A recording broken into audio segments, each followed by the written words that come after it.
Pag sinabing sovereignty, keng Kapampangan, upaya. Itang upaya na nin Diyos, salwa itang bala mo, robot ka na maka-program na gawan mo ini. It's more deeper and profound.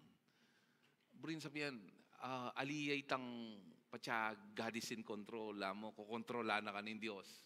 I think that's a wrong notion. Rather, He orchestrates things for the purpose of His glory. Even pag-aralan tayo, He can change the heart of any leader, especially kings, like waters, wherever He directs, wherever He wants, the Bible says. Buri na sabihan, patya sinabi mong God is in control, alway tambala mo robot kang kukontrola na ng Diyos. He will allow certain things in your life. You will do some mistakes, you will do this and that. But in the end, it will be ultimately for His glory. This is something our finite mind cannot absorb, but it's all over the Scripture. Like for example, let's just see and review Philippians chapter 1 verse 11 in the New Living Translation. Nagpapadownload po ako ng Tagalog versions na marami.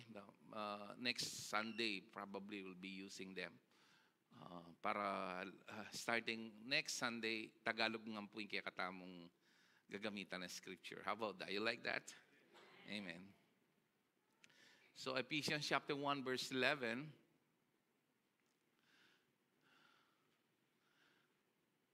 Furthermore, because we are united with Christ, we have received an inheritance from God.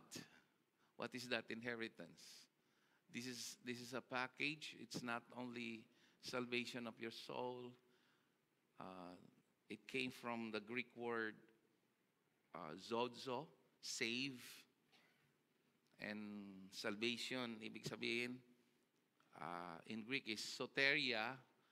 This is our inheritance. Ibig sabihin, we are not only saved inside, but we are blessed in every aspect of our lives. We are complete in Him. Sometime I will explain that deeper. But what He's declaring is He chose us in advance. Can you see the sovereignty of God here?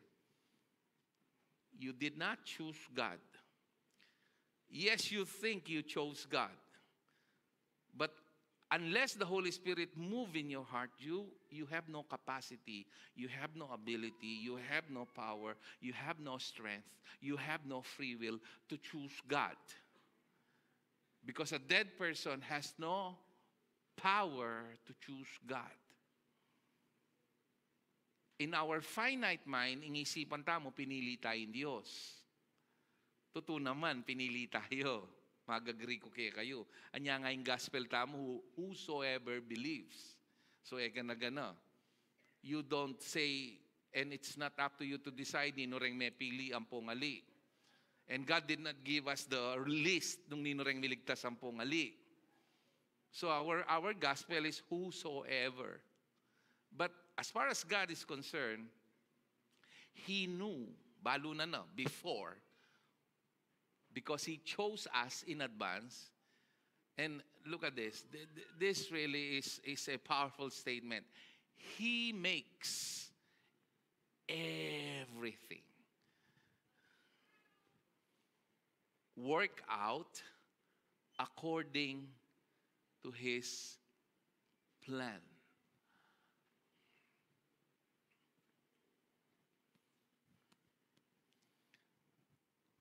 That's why I can sleep like a baby. Kung migagana ka kaya katanggabun because I need at least 100 million pesos to do this thing. But kung migagana ka. You know why? Because God saw the need. You don't need to worry about all your needs. Why? Jesus said it. Do not worry what you will eat, what you will drink, what you will wear. what type of clothes you should buy. Long before all these needs came, God already provided. That's why if you will try to see this in a higher perspective, in 2 Peter chapter 1, verse 3 and 4, it says, His divine power, God has, what's the word? God has what? Yeah, given us. Sino yung us dito?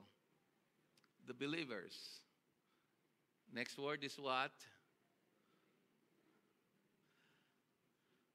Whew. Can we have the mind to process this? The problem with us is we just listen, we just read, but we don't really believe it. My prayer to you today is understand and believe. Everything we what? Need. Not once. Need. Everybody say need. Dahil alwa kasi kang preacher tale. Ne? Mag-pray kang sports car. Buri na palang i-Lord kaya kaya SUV banta agamit megeng ministry o pick-up. Ne? For living, and the purpose is He's giving us everything we need. The purpose is for living a what? That's the purpose. A God, the word godly there means God-like. We were created in His image. So it is innate for us. Anong ibig sabihin ng innate? It is natural for us. The moment we discover who we are, na lumuwal itang karakter ng Lord. Kaya katamo. Oh, magkamali tamo, misasakab tamo, makapagsalita tamo ng kay pagsisyan tamo, kay bata sinabi. But inside, the more we understand this, it just resonates outside. Lulwal yang natural. We have received all of this by what? By coming. That's why it's very important to know Him. And the last, before bayo tamo munta keng aryan tayong sentence ini, in last letter ng Peter ini, actually ang gayong chapter 3 yan eh. And I think, if my mind serves me right, the last verse there is 3:18. 2 Peter 3:18 ba yun? Can you just check it out? If it is 3:18. Sabi na, you must grow. How can you grow? This is the last verse of the last letter of Peter. In the grace and what? Yes. Alin ang nauna? Knowledge or grace? Apart from grace, you have no ability to know. So because the grace of God is already in you, you can now grow not only in grace, but in knowledge of our Lord and Savior. Because Colossians declares that He is the hidden treasure. All wisdoms and treasures of wisdom. Stephen Nathan, treasures of wisdom are found in Him. Ang lalim nun. Akit mengang kayo. So, there is more to it than meets the eye. It's not just Jesus. It's Jesus and who He is and what He did and what He will do and what He is doing in our lives. All glory to Him both now and forever. Amen. Let's go back to our verse, 1 Peter 1:3. Galing naman ng aking nagko-computer ngayon. We have received all this by coming to know Him, the one who called us to to what? Kita nyo? He did not call you, He did not call you for something. He called you to Himself by means of His marvelous glory and excellence. Verse 4. And because of His glory and excellence, He has given us great and what? Precious promises. So, reng pangako na ninyo, nalakabud pangako ngeni, nung atin lang katuparan, naning sasabihan na yung Biblia, den kanong pangako na ninyo, nula man antikarakal, tachachambo, a yes or no, but kang Kristo, because Christ is the fulfillment of the law, and because of that, we are made right with God, then we can claim all the promises of God with a resounding yes. Pakisabi po kaya siping mo, you are living in your yes season. Pakisabi po.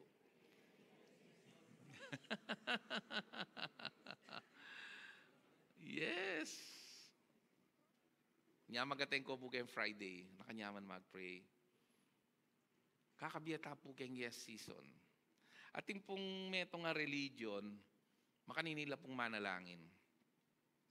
Atin karetang-karelang anito, detang karelang graven images. Kumalang burak, kay bat itang sticky, mabasa. Ipakadeng makanyang kitang rebulto. Tapos manalangin lo. So, in karelang paralan, pagka itang burak may stay kitang anito, buri na sabihan, may randamitang panalangin do. Pagka itang burak, may nakbagya, buri sabihan, may reject ing panalangin no. Maili kayo, pero totoo ito. Yung ginumo, may kailangan ng burak. Sinabi no, uling tiparani, tangemo ag yung tiparan. Gewa ni tangemu ag yung gawan na gewa ng Kristo para keko, na anyara na ng Diyos keko. Ngining oras ay ti, tanggapan mo't panwalan. Deng pangako no, ela chachamba, they're always yes in Christ. Woo! Ote taya atan so it's so exciting po tang atin lang fresh revelation keko. And because of His glory and excellence, He has given us great and precious promises. These are the promises that enable you to share His divine nature and escape the world's corruption caused by... Ano tong mga promises na to? He gave you a lot of promises. Like for example, you are already clean because of the words I have spoken to you. And the Bible says all your sins are forgiven. And the Lord said,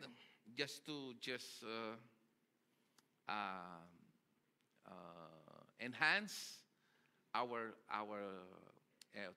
deepen our understanding of this understanding God's sovereignty through His provision. Let's go to Ephesians chapter 1,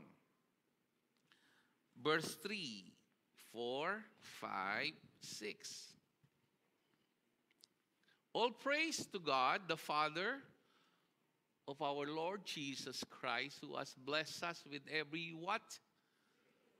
Every spiritual blessing. You know, it's spiritual, but it has the power to be translated into anything we need here, according to the many instances in the Bible. Like, for example, if He did not spare His own Son, how much more all these things? He's referring to material things. Like, for example, and my God will supply all my needs, all your needs. He's referring to your clothing, to your bills, to your emotional healing, whatever.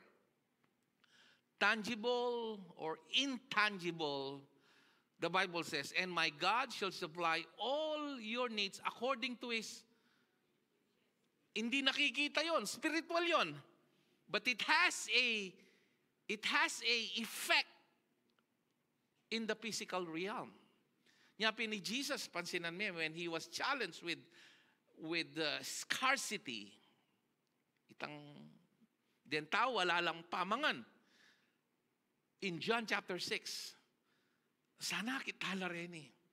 Ulimbalo na minunaningig pa. At sapat nga ningega na gana, His grace always will be. Anong gawa no? Migreklamo ya? Ginagaya? No. What He did is He lifted up the bread and the 5 fish and 2 loaves. 5 loaves, I'm sorry, and 2 fish. And lo, and behold, the multiplication of blessing happened just right there. So the Bible says, who has blessed us with every spiritual blessing in the heavenly realms, because we are, tingnan mo, ang ganda ng emphasis ni NLT. Lagi niyang sinasabi, you know why I'm using this translation? Because it becomes alive to us. The only reason why we are blessed is never forget this one thing. You are united with Christ. Christ does not dwell anymore in buildings or temples made by human hands. Nakatira na siya ngayon, makatok ng neno ka rin. Kenny. Yan, pinungapasin po, tang mag-pray tamo, let's bow our heads and pray. Meaning we acknowledge that God is inside. Oh yeah, He's in heaven. He's in the 3rd heaven.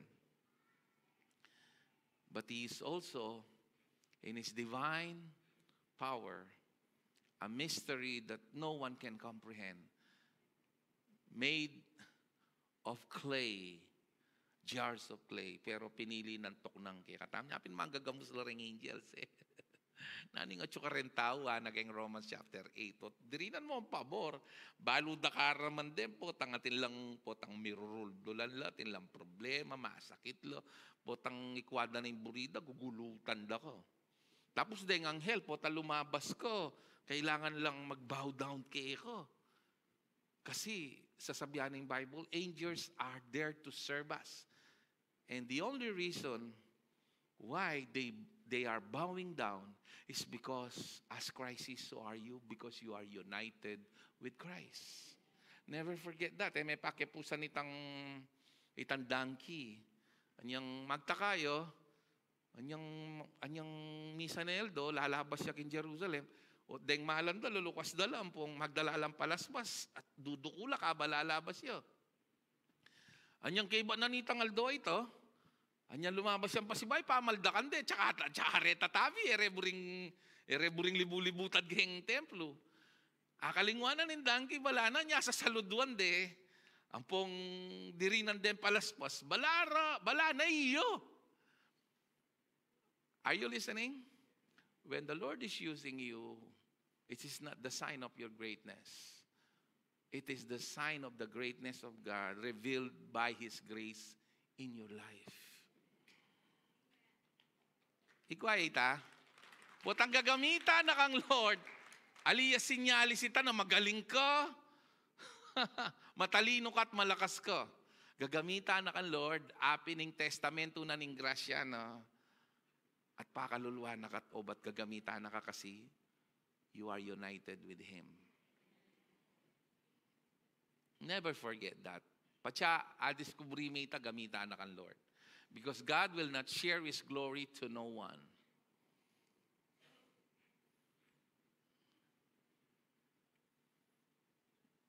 He gave His glory to us, but we need to acknowledge that this glory comes to Him, not from us. Say amen if you understand that. Verse 4. Even before He made the world, wow, this is too deep. God loved us and what? Chose us in Christ to be. Ikay ba panwala niya yung amano na ning Ginoo? Panwala niya na in scripture, happening word of God? Well, you better believe that.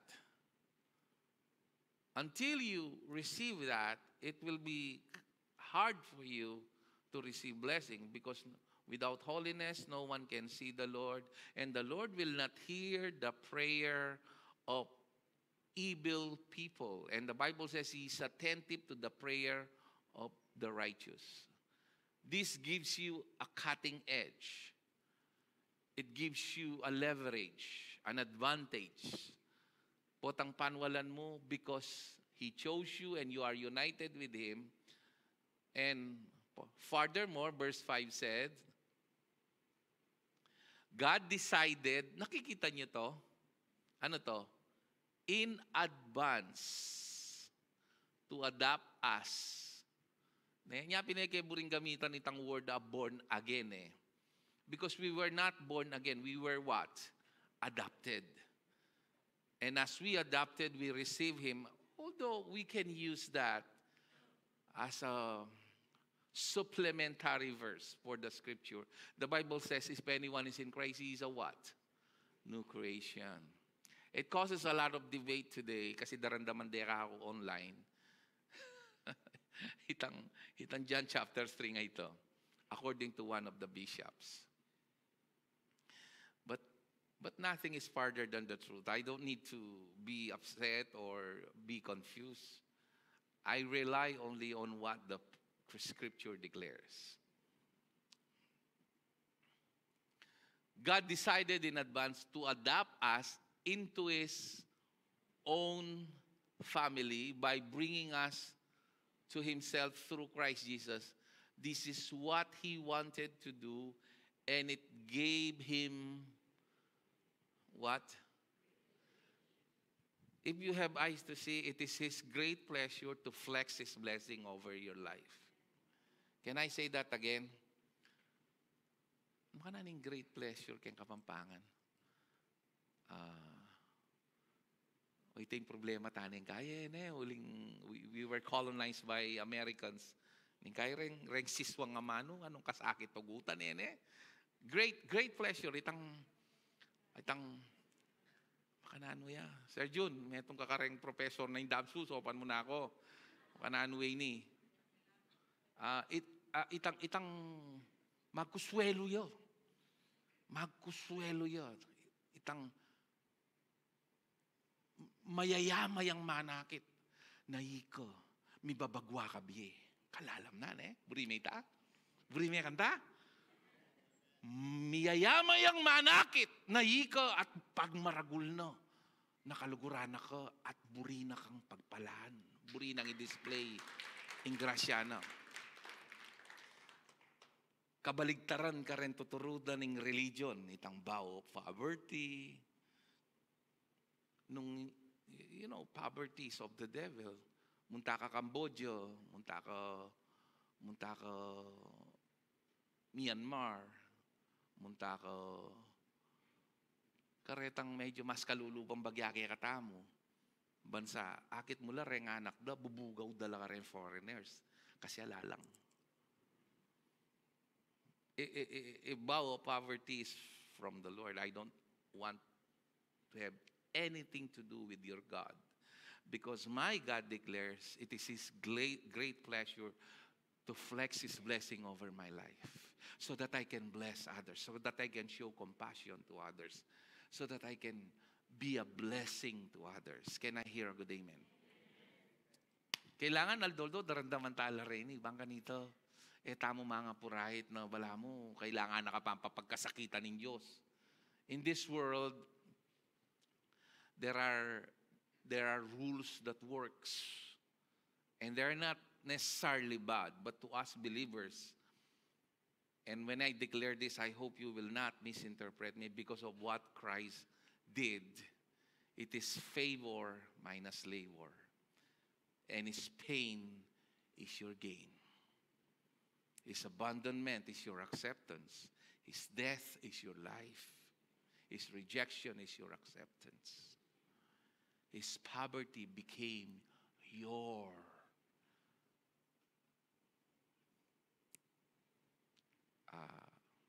riches. That's what the Bible declares. Verse 6. So we praise God for the glorious grace He poured out on us who belong to His dear Son. Pag tinignan niyo sa New King James Version yan, very specific yung ginamit niya eh. Sabi niya, to the praise of the glory of His grace by which He made us. Say the next praise. He made us what? Nakita niyo, capital B yung ginamit ni New King James. Kasi si beloved dito, sino yung beloved of God? Bakit capital B ito? Dapat keen observer kayo pag nagbabasa kayo ng scripture. Bakit capital B yan?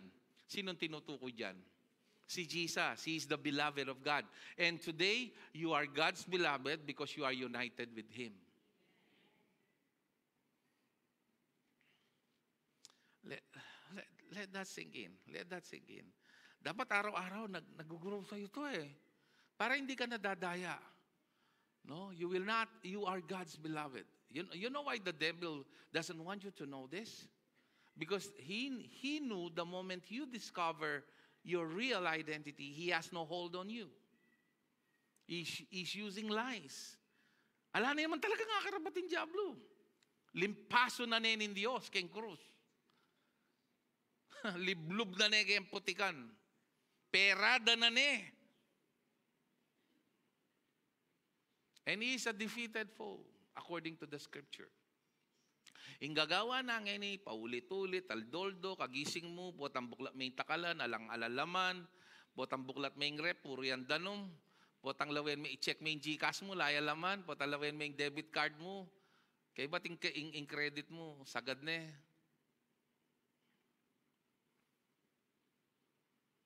Then you start to see, live by what you see.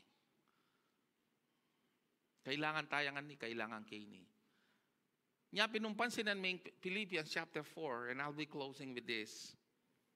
Thank you, Jesus. Ang iksi ng message ko ngayon. Philippians chapter 4, verse 6. Don't worry about what? Anything. Instead, about kung talagang pag nilay-nilayan me, every word na ning bersay ni, bala mo yung tawin, pe kapangisnawa na talaga, prayer ye. Sipan me, don't worry about what? Are you really serious with this verse? Believing it? Don't worry about anything. Nandin sulod kaya sana eh, itang ka na akong t-shirt. Ating kung pepa burdo, Hakuna Matata. Buri kaya sulod nandin eh. Live a let-go life. Ano yung kasanting tapos kayong gulot ambassador yun. But really, don't worry about anything. He's talking about your needs. Tandaan na niya, understanding God's provision, understanding God's sovereignty through provision. By the way, in word of provision, keng Griego, nung lawen me, in etymology, itang ugat na, is the word vision. Number 7 in vision, akakit. Pero in ginamit na, ketang provision, it's a compound word, na ano yun? Pro. Keng Greek, yung burin sabihan ta,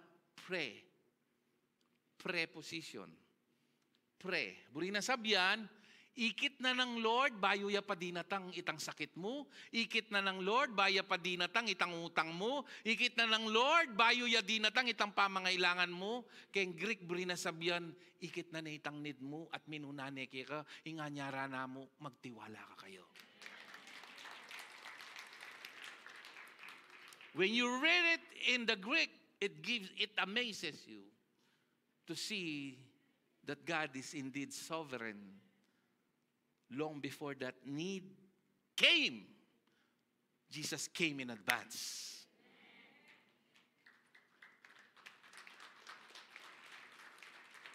Pwede mo pabarentala pan dil-dil bagyagay ang puso tarin. Bante tapan ay magnervyos ang pong bigaga na ka. Ako rin kasi nang kaya kakatuklak ako rin eh. Pero po tang balikan ko rin scripture, kaya tang talagang diwana at burina sabyan at tutuki ang panwalan, candy coat, Eke, water down nung nanitang sabyan nitang scripture. I take it at its face value, then it gives me freedom. Freedom from worry. Don't worry about anything. Instead, what? Pray about what? Pray about what?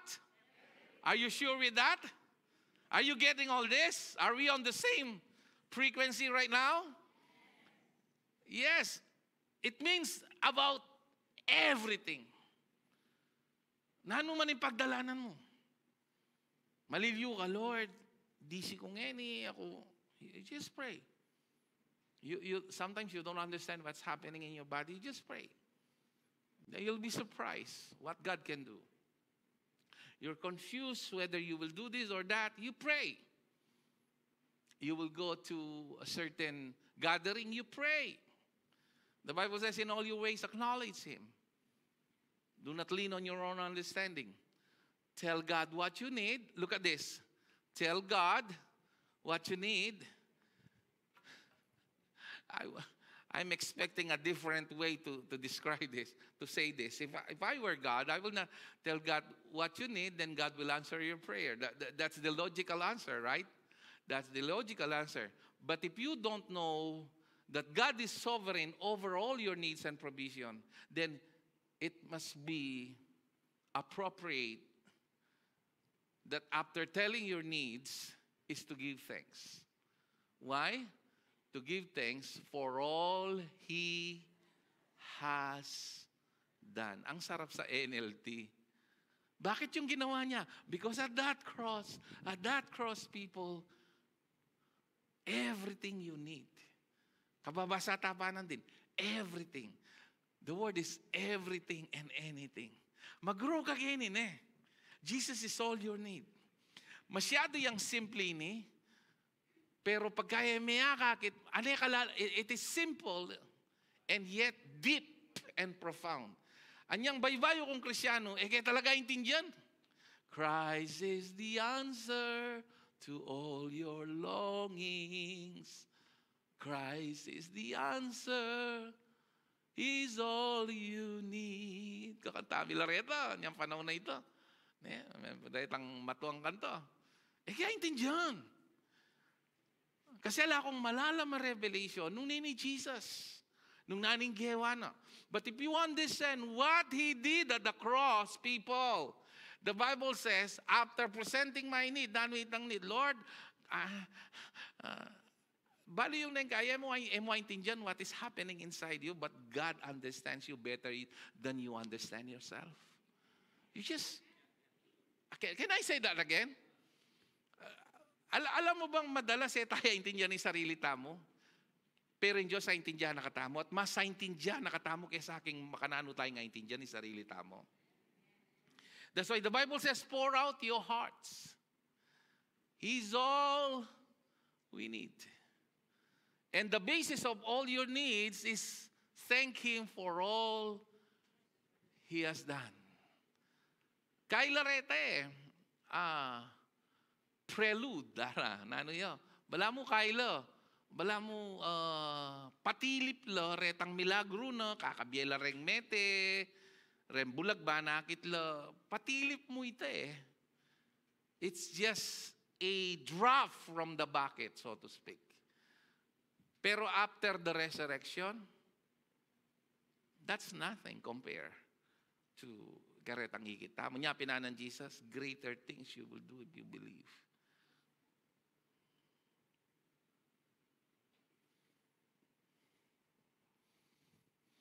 Then you will experience what? God's peace. Anya naka-importante itang putang payapa ka. Minsan in purpose na yung prayer, alwa naman itang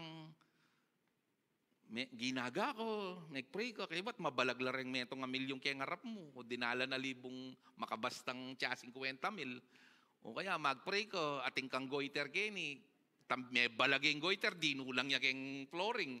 Naman makanyan eh. Madalas ka rin prayer tamo, imbabaywa na itang kaya katam perspective.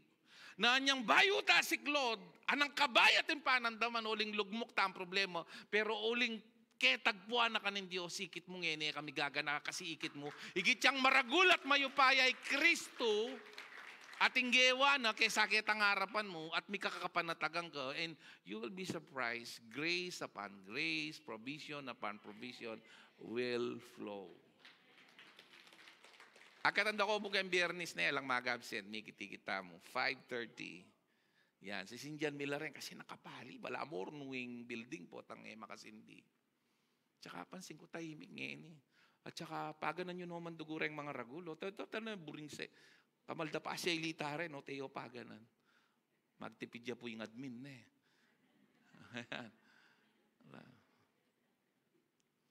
Ngayon mo galang eh, ako pepepe, marimla kayo na eh. Oh, mapamakaluluy yung Diyos. Sishare ko po kayo rin kasi ingyato po maliligalig yo. At kailangan nung dandaman din ni Kimbiyo. Akaya nyo la po. Ala ko nga liwang pwedeng i-share ka rin patinanggap kang Kristo nung ngayong gospel. Kasi nung metay espiritu yan, no intindihan din eh.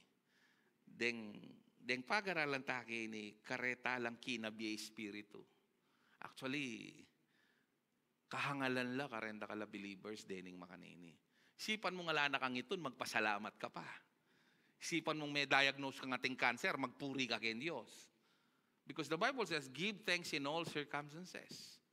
For this is God's will for you in Christ Jesus. De, aintindihan mo kamanibatan.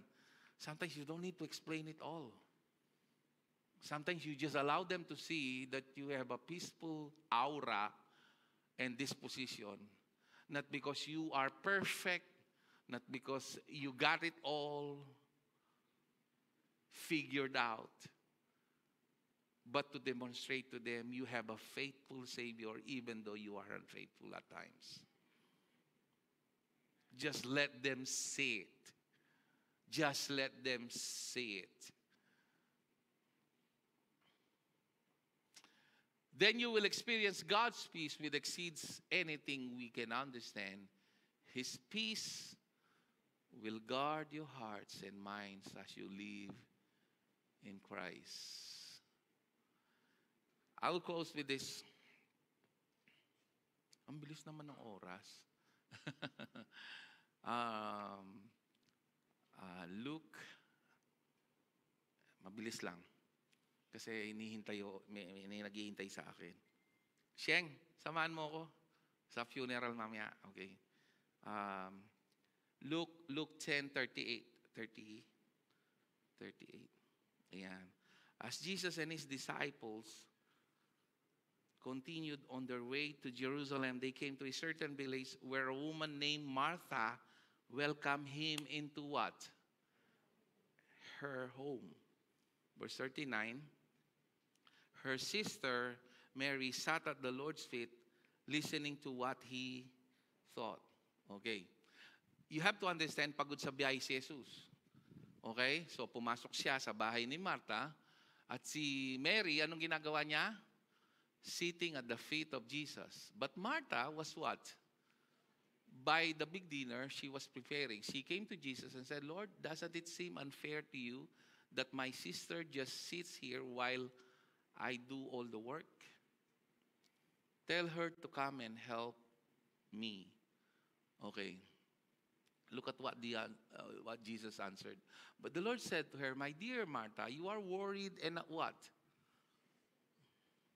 About all these details. Lewen Meitang, remarkably, Jesus mentioned something, verse 42. There is only one thing worth being concerned about. Are you serious? Jesus is telling this. We are worried and upset about many things. This is not, because anak tapa mo, tuturo na nakatang maging self-reliant, independent. Nothing wrong with that. I'm not attacking that virtue. That's a good one. But the most responsible way you can handle your life is to focus on one thing, as Jesus said. do the necessary things, but you have to prioritize these things. Because he said, there is only one thing worth being concerned about. I love the way it was rendered. And your concern is, make sure you trust Him in everything. Make sure you have the peace of God in everything. And whatever you do, kaya ba, anak kanyaman itang in prayer, ay last resort. In ginu ay last resort, ay scapegoat, ay loophole, ay leeway, ay balamong panakip butas na potang nungay na kami duldulan, ay kamanalangin, nungay na mga rumble imbiemo, kalumapit kayo. That's something not good. As a believer, it should be like we should live a merry life in this Martha world. Can I say that? Manyaman kakabieta mong kalupa ng Mario, keng yatong kalupa na ning yato ng Marta. Busy langan. The pagans go after this, but God declared, long before this need, He knew it. And there is only one thing is needed. Anya pinagkatanda kayo po na sanayan niyo yung sarili you start your day in prayer, you start your day in praising Him. 1 verse, 2 verses.